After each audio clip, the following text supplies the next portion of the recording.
Hey, what's going on, everybody? It's your boys from For Those with Good Taste. I'm Matt, he's Lenny, Bang, bang. and we are right back here in Good Taste Studios to talk some ish, Len. Talk that smack. Yeah, Talking we're gonna talk some smack. If you guys are gonna do something for us, hit the like button, hit the share button, and mash on that subscribe button. And hit us in the chat. Maybe jump in the comments, hit us in the chat. Please. But we've got some more news about a topic that I feel like just keeps on climbing into this studio, Len. It is our thorn in our proverbial sides. It's in all my sides, dude. Front, back, side to side, yes. Yeah. So crisscross. If you haven't guessed it, we're probably talking about Netflix. If you know anything about us, you know that we're talking about Netflix. But Netflix just released some news. They're going for a hike, Len. Yeah, we're getting another price jump from them. Yeah. They're hiking up the prices. It's already actually happened, and it's just more reflection at this point. Maybe it's that you don't know out there, we're sharing it for you. They snuck in the middle of the night, jumped into our digital boxes. Digital bank accounts. Yeah. And they were like, boom, couple more bucks. So if you don't know already, your standard 1080 subscription goes from $12.99 to $13.99. And then if you're a 4K subscriber, you're going from $15.99 to $17.99. And while you hear that, and then right now I'm thinking about it, I'm like, well, it's only $2, right? I almost shot him some bail. But when is enough, right? Like, it seems like every other week, the prices are going up with this damn company. Well, I guess the big question is why the hike? What are you giving me? And what do you have to offer for that price increase? That is the big question here, because I feel like you find out a short list of movies that are going to come and go monthly, and you hear about movies that are signed on to be made for Netflix with very large actors. And I'm sure these movies are doing really well. Don't get me wrong here, Sure. right? Like the George Clooney one that just came out. Sure, it's great. He's a huge fucking actor. But the reason you have to keep hiking the prices is because you have to keep paying George Clooney to do your fucking movies. Paying out the wazoo. It's just not sustainable. And at what point is, like, do I, the consumer, say cost versus reward, right, Matt? Cost versus reward. And my first big question is, what makes you think that you can hike the price up after you've taken The Office off your subscription? And I know it's not their choice, but the timing couldn't be worse. It's a big show to lose. I mean, it's the show to lose. It's the show to lose. Thank you. And shout out to Peacock for kind of stepping up there and offering The Office and putting it on their streaming platform, which I'm not mistaken is going for $4.99 per month. Which is a cheap price only because, like, I don't know what else they really have besides The Office. So right? Peacock Premium, for those of you who don't know, they're associated with NBC. Yep. And all of the NBC broadcasting becomes an on-demand service now with Peacock Premium. For those of you who are like myself and you follow English Premier League soccer, a lot of their free streaming that was just available on NBC Sports Live Extra is now moved over to Peacock Premium. See, that's pretty cool. Like, I think not that I'm a huge soccer guy, but I think as a soccer fan, that's kind of nice to know, like, you're on a streaming platform. I think it's kind of like when Amazon was giving you football, like the once a week. The downside is if you were a cable subscriber, you already have access to NBC for whatever reason. Maybe you have somebody who has a cable subscription, you're using their logins. You were able to watch every game for free for the most part. And then they initiated NBC Sports Gold, and then you paid $2.99 to watch those same games. And now most of their games are available on Peacock Premium, and you're paying $4.99 for it. But you're getting The Office. But I know what I'm getting, and now for that $4.99, I'm getting The Office, and that's a shot at Netflix for sure. I don't want to be unfair to Netflix, but I think the reason that we're at least for me, I don't want to speak for you, but I hold it to the standard. I use it as the example for a lot of these things. It's because they were the first to kind of get there, right? Yeah. So now you're the standard bearer for what it should be. They're sending DVDs to your mailbox. Yeah. And the difficult thing for them, I think, is you're seeing that they had to learn through the ebbs and flows here. And what they learned over time is that when you don't own your material, it makes it very difficult to make money off that material because you're always having to pay to get stuff to make money, right? And as people are in positions of power like they are with The Office, they can say either or Marvel before that, for that matter, right? A couple of people are pulling the plug. I think South Park did this at some point. Like if you're a powerful enough entity, you'll move some weight or use your power to kind of sway them and have to pay more and more. I thought you were going to say throw your weight around, because Yeah. that's legitimately what, when you look at The Office, that's what NBC kind of did here. Netflix is getting bullied by all of these other companies at this point, right? Because Disney especially, Disney Plus and Hulu are two like super giants, and then you bring in ESPN to that, and that's a three-headed monster. It's the blue eyes white dragon of streaming networks, right?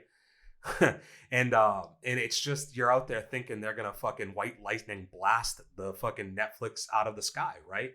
I mean, that's what you think.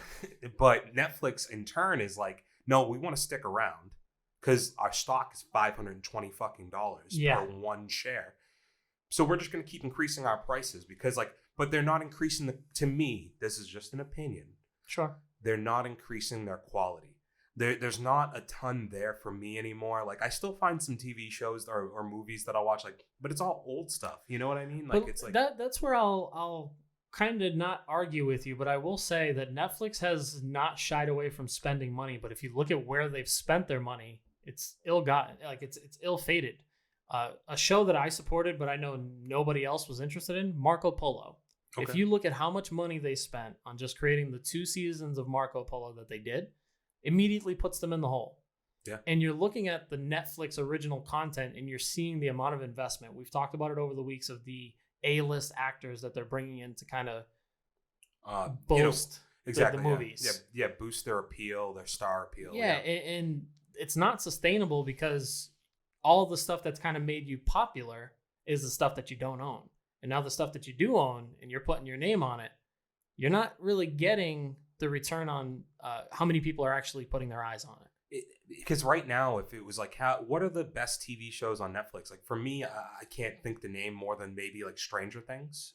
Stranger Things for being their own product. Yeah, Stranger Things would be a big one. Sabrina's doing pretty well, right? Sabrina just launched their 4th season. Yeah, I know that was something that you were probably looking forward to. So, I watched the first season and I thought it was great. I haven't watched it since. So, how good was it? No, and I would say that there's a niche category of shows. I mean, if you're a Bill Burr fan, F is for Family. Yeah. Great little animated comedy. I think they've kind of made waves in like the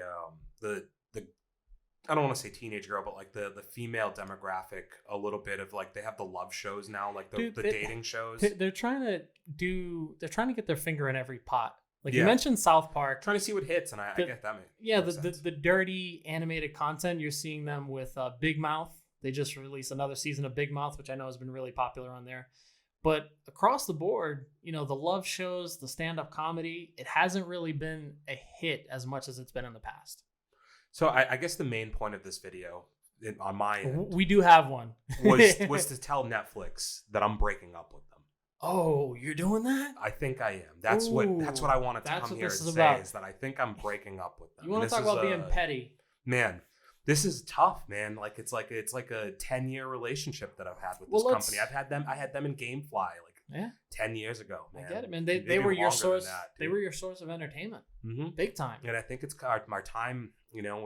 Not all good things can last forever. Right? Well, let's talk a little bit about why that's probably happening, right? If we look across the board, you've talked about Disney Plus and the blue eyes 3-headed dragon that you didn't get it. I messed up. You nailed it, which is why I got nervous. Yeah. But we talked about that with Hulu, Disney. Hulu's got some hitters right now when it comes to movies and shows that Disney owns that are available on there. You got 3 Ninjas available on Hulu. You've got The Little Giants available on Hulu. They're hitting a lot of the FX network shows that have been really popular on cable. So that's been great. Get those. I think that's really good that they've done that. I had mentioned to you the movies that I've liked recently. I was talking about the Kristen Stewart one on our 2020 trivia episode. Check it out. But I also had mentioned to you the what's his name again, dude? Palm Springs is, I think, the name of the movie or something like that. We keep doing this. Saturday Night Live, not Pete Davidson. And Adam Sandberg. Andy Samberg. Andy Samberg killed it. Got it. Andy Samberg's movie, I think what the reason Netflix, if you had to know, and it's not you, it's me. It's like, no, it's totally you. It's like, I look at the prospects of what's going forward. I look at the other girls on the other side of the fence, and I'm like, Disney Plus is looking pretty good this year. She's got fit over 2020. She had that time in her house, and she said she did some Pilates. Yeah, and sometimes where some people were binge eating, Disney Plus has been doing yoga. Hot yoga, steamy, crispy yoga in front of the TV in the living room. Sweat be pouring. But you know who else is just getting fit right now? We've talked about it before. I'm going to say HBO Max, not for the reason that you would think. We talked about South Park. We talked about some hitter shows. D mentioned Titans on Trivia 2020. Go ahead and watch it. Mm-hmm. They're getting some incredible content. And when I look at their price has not increased since they were HBO Now, which is pretty big. Yeah, well, and so the other thing that I thought about with HBO Max is like in a lot of cases, the best companies here, Hulu, HBO Max, they're actually given to you for free with a lot of like cellular carriers and things like that. So I have AT&T, like one of their premium plans, and I get HBO Max for free with that. Yeah. If you have Hulu and you're a Verizon customer or a Sprint customer, I think you have an option to get like Hulu for free with that. Yeah, so, and that's the one thing there. You know, we won't only bash on Netflix. I'll bash on CBS All Access, and I will slightly bash on what was DirecTV Now and is now AT&T Go, I think, their streaming service. Okay. Why wouldn't you give that to me for free? Why don't I get that for free as an AT&T customer? Yeah, it's nuts. Hit me with it. But I guess that goes to a conversation with HBO where like you wonder with them how long this is sustainable. The same thing with Netflix, they could fall into that trap, but they're already starting you off at 15. And the only reason I'm giving you a pass HBO Max is for one, as I said, I get it for free, but I have to pay for a premium plan to get it. So it's like I'm paying it still. But regardless, it's because you've told me for the next year what you're giving me. Yeah, you've set the expectation. Yeah, like, and you can't really back down from that now. So like I almost have to like know that I'm going to, like, I know that I'm going to get every month a banger of a movie. Right. And then they're setting shit up. So like this week they talked about Zack Snyder's trying to cut the Justice League redo to make it have a sequel available. It's like, well, no shit, you are. Yeah. But at least that tells me a year from now or 2 years from now, I should be if I stick around, content. I'm going to get this. Yep. In addition, I have shows like South Park. I have shows like Fresh Prince. So there's a lot of stuff on HBO Max. Kaylee Cuoco just released The Flight Attendant. Yes, sir. I'm about 4 episodes in. What do you think? Not a bad show. Yeah. Not a bad show. Yeah, and I'm trying to think because like I have seen some stuff on Netflix that I haven't hated recently, but none of it's the quality that's making me say I want to stick around. And there's nothing that I know in the next 2 months is like grabbing me. Like I haven't really cared for Stranger Things for that matter for a few years now. To me, the shows don't come around often enough. Like Stranger Things, I think I gotta wait a year or two. I mean, no, not a year. You have to wait at least 2 years before you even get your hands on a new season. There's one show I'd still probably find time to watch or get back to. If I was going to recommend a Netflix show, it's that Sex Education with Gillian Anderson. Yep. Gillian Anderson. Like that show, I've really, really liked the first 2 seasons of it. So they do have some good shows. Mike Rappaport's Atypical. Yeah. Good show. I've not seen it. If I look at, we mentioned Sabrina, good show. I think the reason why I keep harping on Netflix is we go based on return on investment. I've been paying you $15 a month for however fucking long now, and you haven't really put out. Yeah, you haven't. I've been recently. buying dinner. I've been whining and dining, and you're not letting me get behind. I've been kiss stealing, dude. I'm limousine riding, dude. Styling and profiling. Listen, man. There needs to be, and I'll knock CBS All Access. Same thing. I'm a New England Patriots fan. They play on CBS. Lenny, can you ask me if I get to watch the Patriots play on CBS All Access? You don't, huh? You don't. And you have to pay for that. What am I paying for? What's my return on my investment? You should get any game that's on that. If I'm paying, you need to have at least the access to all of your content. And your content includes sports. Give me my sports. Mm-hmm. If Amazon Prime and Hulu can give me live sports, why can't you give me live sports when I can pay a cable company to watch live sports on your network? It's all fair points. Don't understand it. You know, before we go too long on just bashing mainly Netflix, let's if you could, Matt, what would your ideal scenario be for streaming with what's available? I mean, I'm sure there's other stuff that we don't have listed here for prices, but like you know, right now for us that we're looking at is like Netflix, Disney Plus, CBS All Access, Amazon Prime, HBO Max, Hulu, ESPN Plus, Peacock. There's still like Crunchyroll. Like there's a bunch of other streaming services that people love. Funimation. You might have the UFC Fight Pass, WWE Network. There's like numerous different platforms. But for you, where would you invest your money out of streaming services today if you're going to kind of build your perfect package? So that's where it gets kind of funny. I know you love a perfect package. Love a perfect package, especially when it's delivered nicely. Yeah. Hit it with a bow on it. it gets a little awkward for me because as I'm looking at this list that you've marked down, I'm probably in some way, shape, or form tied to each one of these besides maybe CBS All Access and Peacock Premium. Okay. I have the three-headed monster ESPN, Hulu, and Disney Plus bundle. Well, and that's where I think they have to be a staple in any person's. So I just think what I'm asking, and it's like, if you were going to build for yourself like the ideal package for this, it's like that $12.99 deal hits so many platforms for people, I think, and gives you so many options to watch that it really can take out. This conversation goes further, right? Like this conversation comes down to we'll be back on this, like cord cutting and all of that other stuff. So it's like you look at that $12.99 deal, who can beat that? Or you can pay for like 3 years up front for Disney Plus. When you say who can beat that, my magic number is $19.99. Okay. And you know what that $19.99 has to include? Those 3 platforms that we just talked about, and I need an anime stream. So if you can get me something that's going to give me my Crunchyroll or my Funimation, and then I can still get access to my ESPN, my Hulu, my HBO Max, and this three-headed monster, if they came together and just figured it out, because you can get Crunchyroll on HBO Max now. I don't think like they have to like. There's not a world where I think they'll agree to kind of put themselves on the I'm same saying in my world, like, you're talking $27 there with HBO Max. I don't know how much Crunchyroll is. Give me no, it's included.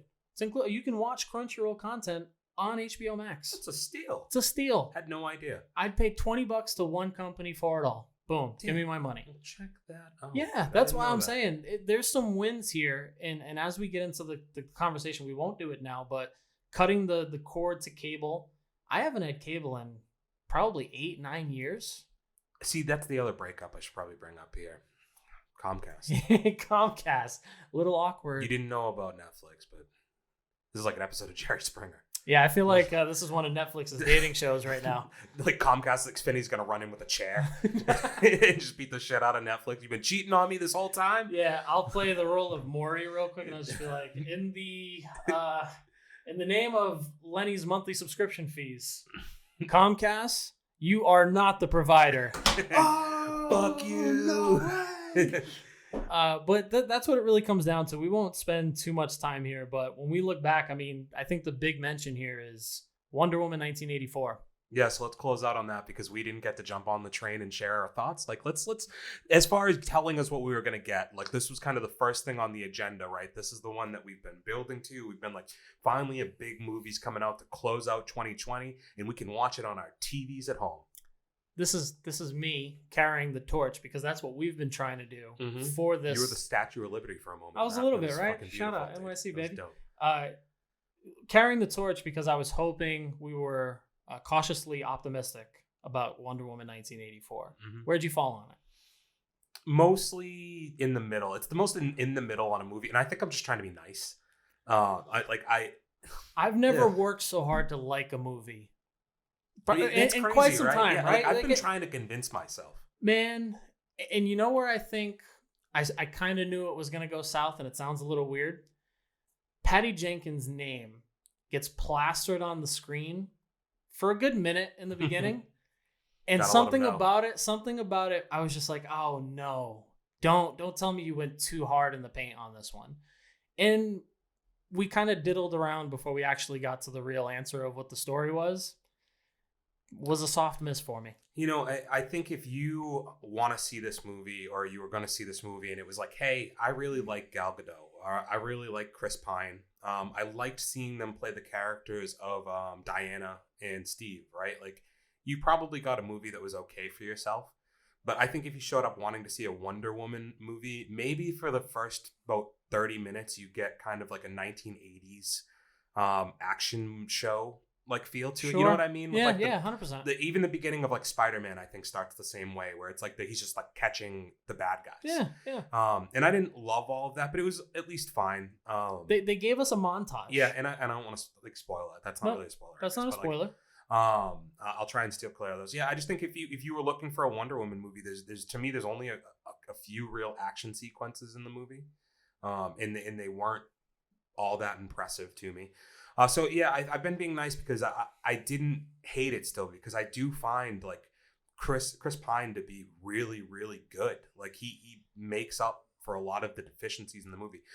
Dude from Pedro Pascal. I was just about to say. I didn't love the character. I have some real questions about him in a spoiler type atmosphere. I don't think we'll really get into this here, but like, you know, he stole the scenes when he's in it. I thought the other girl there too, Kristen Wiig, right? Kristen Wiig. So again, I felt like the two people that this movie maybe wasn't made to be about were the ones that maybe stood out a little bit more. I felt like I got to watch two movies. I got to watch a side thriller of villains, and then I got to see a romantic comedy between Wonder Woman. But you say that, but at the same time, I feel like they could have been fine in their own movies. But I don't know if it was like I needed this. They didn't need to be in the same story. Like Lenny, I don't know. We will not go back and forth at it because honestly, I think we fell in the same spot on this. We wanted to like it. We fought hard to like it. The thing is, like, if it was in the movies, I would sit here and tell you, wait to see it on like TV when you get home. But like you're already here, right? Like it's nuts because it's like that's why I'm giving it a pass really. Because like so this is the thing. I was gonna buy tickets Christmas Day or the day after to go. My plan was actually I skipped Christmas Day. I was gonna see it in IMAX. Yeah. And I had been toying around with the idea, but it was like $18 for a ticket. And I'm like, I'm already paying whatever I pay for this shit to watch it from home. So I'll just watch it from home. And I'll tell you, outside of the opening scene of the movie, the very opening scene, I was like, oh, okay, this looks pretty nice. Like maybe I would have liked to see this in IMAX. There's no scene after that I was like, oh, I needed to see this. Needed to see it in IMAX. So it's almost lucky that it was on the screen from TV. And you also mentioned Patty Jenkins before I close out on this. I just thought like it really, I don't know, like the female agenda shined through heavily in the movie. Which the female agenda is fine. It's like, oh man, like, but I can't have you driving it down my throat. I can't have the need to accept that these women are powerful and that they're doing great things. But it's like there's only one likable male character in the whole like the whole movie. There's scenes where just, like women are walking down the street and I get with the storyline what they're trying to do, but it's just men mindlessly catcalling them left and right.